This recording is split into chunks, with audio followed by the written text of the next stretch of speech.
Olá, pessoal, tudo bem? Hoje a nossa análise vai mergulhar de cabeça num dos objetos mais misteriosos e sagrados da história, a Arca da Aliança. E a gente vai olhar para ela de um jeito que, olha, desafia séculos e séculos de interpretação. Ok, vamos direto ao ponto sem rodeios. A tese central desta análise, baseada na nossa fonte, é exatamente esta. E se a Arca da Aliança, o objeto mais sagrado do antigo Israel, fosse na prática um ídolo? Parece forte, né? É uma ideia bem provocadora, mas que se baseia em uma coisa muito simples: como a arca era de fato utilizada. Então, a ideia é a seguinte: com o tempo, os escribas bíblicos meio que reenquadraram a arca, sabe? Para ela se encaixar numa teologia que era totalmente contra ídolos. Só que a maneira como ela realmente funciona nas histórias, bom, aí a coisa muda de figura. A gente vai focar na função do objeto e não só na descrição teológica que veio depois. Para a gente começar, é super importante definir o que a gente quer dizer com ídolo aqui, no sentido funcional, como o pessoal daquela época entendia. Não é só uma estátua, tá? Um ídolo era qualquer objeto físico que era visto como a morada, a presença física de um deus. Era um ponto central para a adoração e, o mais importante, um objeto de poder que era levado para a guerra. Guardem bem essa definição, porque ela é a chave de tudo. Beleza. Agora, vamos mergulhar no próprio texto bíblico para procurar as evidências, o jeito como as pessoas agiam perto da arca, o que elas falavam sobre ela, como reagiam quando ela estava presente ou quando sumia. Tudo isso revela demais sobre como ela era vista de verdade. E é aqui que o contraste fica gritante, dá uma olhada. De um lado tem a história oficial. A arca continha a lei, era um símbolo do pacto, um recipiente sagrado. Mas do outro tem a realidade funcional que a gente vê nas histórias. Nela, a arca é a morada física de Deus na Terra, uma fonte de poder tão grande que era letal e um verdadeiro talismã de guerra. A função na prática ia muito, mas muito além da descrição teológica. E olha, não tem nenhum evento que mostre isso melhor do que a captura da arca pelos filisteus lá no livro de 1 Samuel. As reações, tanto dos israelitas quanto dos filisteus, são como uma janela, sem filtro, para a gente entender o que a arca significava para todo mundo naquela época. Vejam só, esta citação é muito reveladora. A reação do inimigo é na hora. Quando a arca chega no campo de batalha, os filisteus entram em pânico. E o que eles dizem? Deus veio ao acampamento. Presta atenção. Eles não falam, o baú sagrado deles chegou. Eles dizem, Deus chegou. Para eles, a chegada do objeto era a chegada literal da divindade. E é isso que ilustra perfeitamente a questão da função. A equivalência é total. Para os filisteus, e o texto não corrige isso, a arca era a presença física de Deus. O objeto e o Deus eram uma coisa só ali, no campo de batalha. Não tinha separação.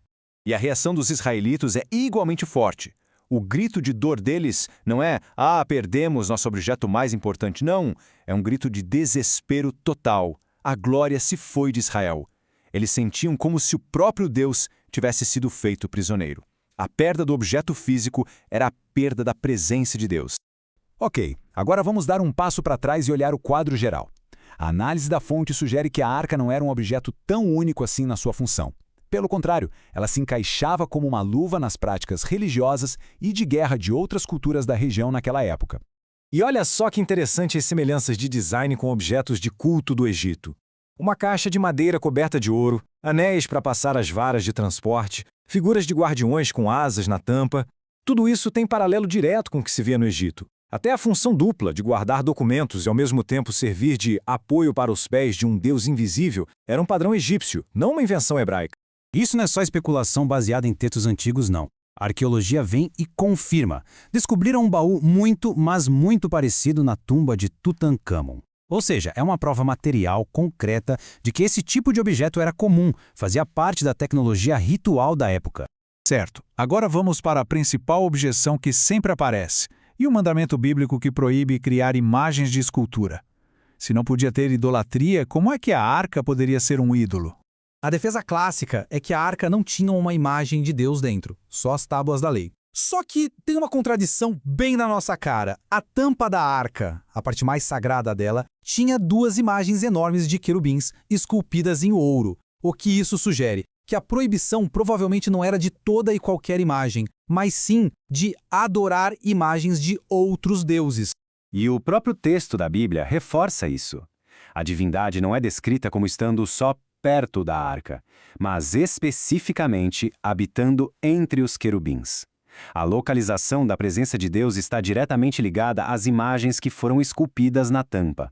E para fechar, a última peça desse quebra-cabeça, o desaparecimento súbito e bem estranho da Arca dos Registros Históricos. O que aconteceu com um objeto tão importante assim? Depois do rei Salomão, a arca simplesmente, puf, desaparece da história. Quando os babilônios invadem e saqueiam o templo, os textos listam tudo o que foi levado, nos mínimos detalhes.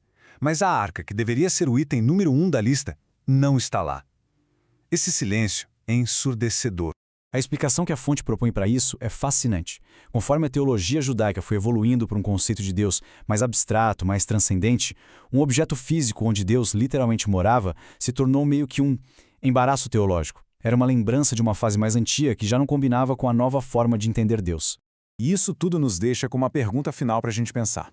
Se a Arca da Aliança, um dos objetos mais sagrados da história, era na prática um ídolo, que foi depois redefinido pela sua história, que outras coisas na história, nas nossas culturas, ou até nas nossas vidas, são definidas muito mais pela narrativa que a gente conta sobre elas do que pela sua função real?